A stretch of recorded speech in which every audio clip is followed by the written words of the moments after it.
उत्तर प्रदेश अधीनस्थ सेवा चयन आयोग की ओर से 15 और 16 अक्टूबर को दो पालियों में आपकी जो है प्रारंभिक पात्रता परीक्षा अर्थात यूपी पीईटी की परीक्षा आपकी कराई गई।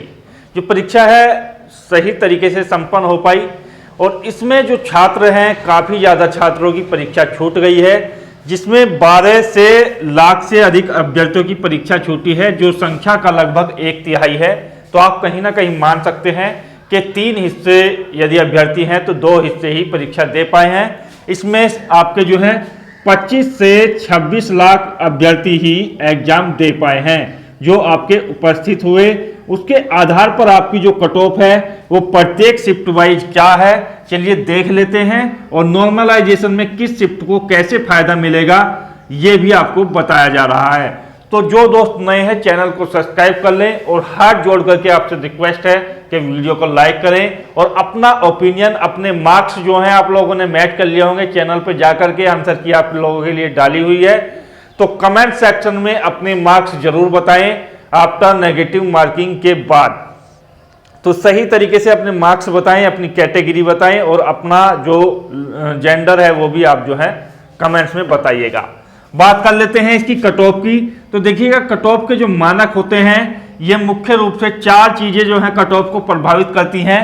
पहला जो आपका होता है कट ऑफ के लिए वो होता है, देखिएगा यहाँ पर यदि बात की जाए एग्जाम का लेवल, तो लेवल क्या था एग्जाम्स का आप सभी को पता था कि 10th स्तर का आपका लेवल है और उसी स्तर के क्वेश्चंस आए हैं। इसको जो है यदि 10th स्तर से मापा जाए तो ज़्यादा हार्ड या ज़्यादा इजी भी नहीं कहा जा सकता। इजी उन लोगों के लिए है क्योंकि ग्रेजुएशन से ऊपर वाले भी एग्जाम दे रहे थे तो वो लोग मानते हैं कि थोड़ा बहुत इजी है, लेकिन पेपर इजी नहीं था, लेवल अच्छा था। तो लेवल आपका जो था वो अच्छा था। और दूसरी बात करते हैं, इसमें आपका होता है कि आपको जो है आती है परीक्षा उसके लिए जो टाइमिंग है, तो टाइमिंग यहाँ पर बिल्कुल अच्छी थी, बिल्कुल 2 घंटे आप लोगों के लिए दिए गए थे, उसमें कोई ज़्यादा दिक्कत वाली बात नहीं थी। आप जो है बड़े आसानी से एग्जाम्स कर सकते थे यदि आपको आता है। तीसरी चीज जो प्रभावित करती है वो करती है अभ्यर्थियों की संख्या। संख्या कितनी थी अभ्यर्थियों की, तो ताबड़तोड़ संख्या थी, क्योंकि आप सभी जानते हैं यदि किसी पोस्ट के लिए संख्या ज़्यादा आवेदन करती है तो कट ऑफ ऊपर जाती है और कम संख्या में आवेदन होते हैं तो कट ऑफ नीचे जाती है, ये स्वाभाविक है। तो संख्या जो है यहाँ पर भारी थी और भारी संख्या होने के कारण ये जो कट ऑफ है लास्ट ईयर के मुकाबले जो आपकी पिछली कट ऑफ थी उससे थोड़ा बहुत ऊपर जाएगी। वो भी मैं अभी आपको बताऊंगा कि किस शिफ्ट की कहाँ तक जाएगी और नॉर्मलाइजेशन में क्या आपको बेनिफिट मिलेगा। बात आती है पेपर लीक की। तो पेपर लीक भी जो है परीक्षा को प्रभावित करता है। यदि आपका एग्जाम जो है लीक हुआ है तो उसमें आपको जो है कट ऑफ में लेवल में थोड़ा सा चेंजेस देखने को मिलेगा और कट ऑफ जो है ऊपर चढ़ जाती है। हालांकि ये प्रारंभिक पात्रता परीक्षा है, लेकिन यहीं से आपकी जो है जॉब्स के लिए, नौकरी के लिए आधार रखा जाता है। तो पेपर लीक आपका ये नहीं कह सकते हैं कि हुआ है, लेकिन फिर भी 42 से अधिक में जो है सॉल्वर गैंग जो है आपके पकड़े गए हैं। तो कहीं ना कहीं ये संकेत है कि कुछ ना कुछ हो सकता है कि परीक्षा में हुई हो धांधलेबाजी, लेकिन मुख्य रूप से जो साक्ष्य है उस तरीके के नहीं मिले हैं या पेपर आउट का कोई विशेष प्रावधान इस परीक्षा के लिए अभी तक नहीं मिला है।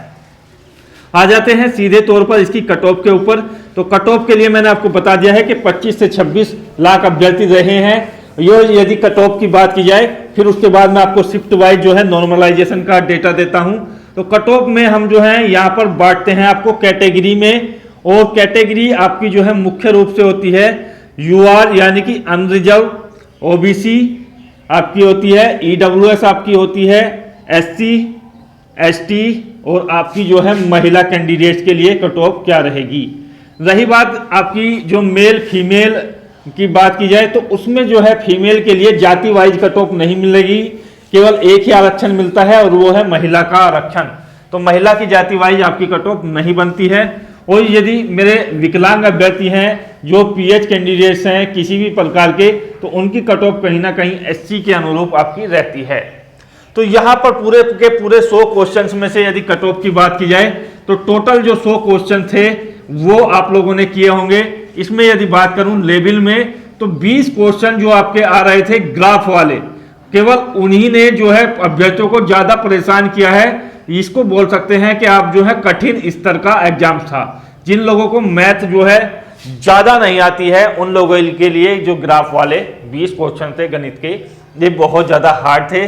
बाकी जो क्वेश्चन थे 80 के 80 वो आपके जो है सामान्य लेवल के थे, उसमें ज्यादा हार्ड या इजी आप नहीं बोल सकते हैं। चाहे हिंदी की बात की जाए, इंग्लिश की बात की जाए, सामान्य ज्ञान की बात की जाए, तो सभी जो है बहुत अच्छा था।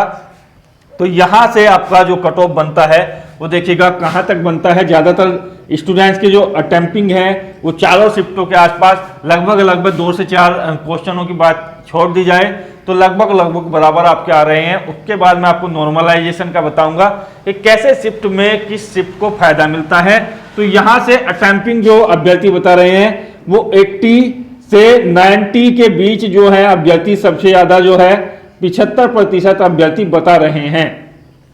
बाकी आपके जो 15% अभ्यर्थी हैं वो बता रहे हैं 90% से भी ऊपर करके आए हैं। मतलब वो अभ्यर्थी ऐसे होते हैं वो मानते हैं कि तुक्का लग जाएगा, इतना आपको बेनिफिट मिल जाएगा, तो वो 100 के 100 करके आ जाते हैं, क्योंकि उन लोगों के लिए टाइम की यहाँ पर बचत हो जाती है। 10% अभ्यर्थी ऐसे हैं जो 80 से कम आपके बता रहे हैं, क्वेश्चन किए हुए वो अभ्यर्थी हैं आपके 10%। तो कहीं ना कहीं ये आंकड़ा जो इंगित करता है कट ऑफ के लिए, तो देखेगा पिछली बार से थोड़ी बहुत कट ऑफ आपकी बढ़ेगी। कहां तक जाएगी? यदि अनरिजर्व कैटेगरी है तो कहीं ना कहीं आपको जो परसेंटाइल की बात की जाए यदि जॉब के लिए, तो वो आपकी जो है 95 परसेंटाइल से ऊपर बनेगी। तो इस परसेंटाइल के लिए आपको जो है स्कोर रखना होगा, वो कितना रखना होगा? यूआर कैटेगरी की यदि बात की जाए तो यूआर कैटेगरी में आपको स्कोर रखना पड़ेगा कम से कम 67 से प्लस में, यानी कि 67 प्लस यदि आपके मार्क्स हैं सारे नेगेटिव वगैरह काट करके, तो आपका स्कोर जो है बेहतर माना जाएगा अनरिजर्व कैटेगरी में। अपने मार्क्स आप जो है कमेंट्स में बताते रहिएगा। ओबीसी की यदि बात की जाए तो ओबीसी में 65 प्लस यदि स्कोर है, क्योंकि ओबीसी के जो छात्र हैं वो काफी होनहार बन गए हैं, तो वहां ज्यादा डिफरेंस आपको देखने को नहीं मिलता है ओबीसी और सामान्य जाति में।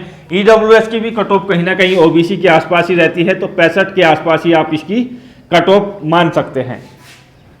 एससी या एसटी कैंडिडेट्स की बात की जाए तो देखेगा यहां पर आपकी जो कट ऑफ है वो यहां पर देखेगा 60 प्लस में यदि आपकी जाती है एससी या पीएच कैंडिडेट्स के लिए, तो बहुत ज्यादा महत्वपूर्ण है उनके लिए किसी भी जॉब्स के लिए अप्लाई करना और उसमें आपकी जो है मेंस एग्जाम्स के लिए जाना, क्योंकि यहां पर आपकी परसेंटाइल जो है 96, 97 से ऊपर आपकी चली जाएगी। एसटी कैंडिडेट से तो 50 प्लस स्कोर भी आपके लिए अच्छा है। लास्ट ईयर आपकी जो है भी इसी तरीके से मानी गई थी। यदि फीमेल कैंडिडेट्स हैं तो फीमेल कैंडिडेट्स के लिए मैं आपको बता रहा हूं कि यहां पर आपकी जो कट ऑफ है वो कहीं ना कहीं यहां से 62 प्लस स्कोर से आपको जो है इस पेपर में काफी महत्वपूर्ण है, क्योंकि फीमेल कैंडिडेट्स के लिए थोड़ा डिफिकल्ट होता है मैथ के क्वेश्चंस ये वाले ग्राफ वाले करना, क्योंकि मैथ के यदि नॉर्मली क्वेश्चंस आते थे जैसे 4 से 5 आए हुए हैं वो बड़े आसानी से कर दिए हैं अभ्यर्थियों ने, ग्राफ में काफी ज्यादा डिफिकल्टी हुई है। सीधे तौर पर आते हैं आपकी यहां पर नॉर्मलाइजेशन के ऊपर, तो देखिएगा नॉर्मलाइजेशन में किस शिफ्ट को कैसे फायदा मिलता है इसको हम थोड़ा सा समझ लेते हैं। तो नॉर्मलाइजेशन में यदि बात की जाए कि 15 अक्टूबर की आपकी जो पहली शिफ्ट थी, यानी कि पहली जो आपकी शिफ्ट थी उसका जो पेपर था वो आपका यहाँ पर आसान तो नहीं कह सकते हैं लेकिन सामान्य पेपर आपका था, तो सामान्य पेपर था तो ये बिल्कुल सामान्य था।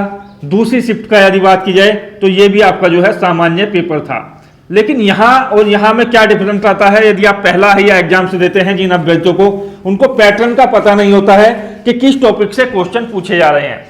बाकी के जो आपके एग्जाम्स होते हैं चाहे वो 16 अक्टूबर के हों, चाहे आपके यहाँ पर यदि बात की जाए फर्स्ट और सेकंड शिफ्ट की आपके 16 अक्टूबर की, तो इसमें क्या होता है कि अभ्यर्थियों को पैटर्न का पता चल जाता है कि किस टॉपिक से क्वेश्चन आ रहे हैं। महात्मा गांधी से आ रहा है, चाहे आपका यहाँ से कोई आंदोलन से आ रहा है या मुगलों से पूछा जा रहा है, तो कुछ ना कुछ आइडिया मिल जाता है जिससे 5 से 10 क्वेश्चन ये लोग आसानी से ज्यादा कर देते हैं सामान्य के मुकाबले। तो कहीं ना कहीं ये सीधे तौर पर प्रभावित करता है आपके नॉर्मलाइजेशन को। तो यहाँ आपका पेपर का पैटर्न पता नहीं था, इसलिए अभ्यर्थियों से क्वेश्चन कम हो पाए। सामान्य पेपर था ये, थोड़ा सा इनके मुकाबले थोड़ा सा 2 से 3 क्वेश्चन आपके जो है यहाँ पर हार्ड माने जा सकते हैं इन शिफ्टों में। तो ये जो हार्ड शिफ्ट थी ये इसके अनुरूप वही काम करेंगी, क्योंकि इनको पैटर्न नहीं पता था तो ये कम क्वेश्चन कर पाए। तो यहाँ कहीं ना कहीं आपको जो नॉर्मलाइजेशन का फायदा मिलेगा, मेरे हिसाब से 2 या 3 अंक आपको जो है कम बढ़ती मिल सकते हैं किसी शिफ्ट के लिए। ये कोई विशेष दावा नहीं किया जा सकता है, क्योंकि यदि अभ्यर्थी इसमें भी आपके काफी ज्यादा है, इस शिफ्ट में भी, इस शिफ्ट में भी, तो 2 से 3 अंकों का यहाँ पर डिफरेंस देखने को मिलेगा। बाकी अभ्यर्थी आप लोगों के लिए कमेंट्स बॉक्स है, आप बताइएगा कि आपकी शिफ्ट कौन सी शिफ्ट से हार्ड थी, कैसे थी, ये आपको नेक्स्ट वीडियो में बता दिया जाएगा। जय हिंद, धन्यवाद, जय भारत।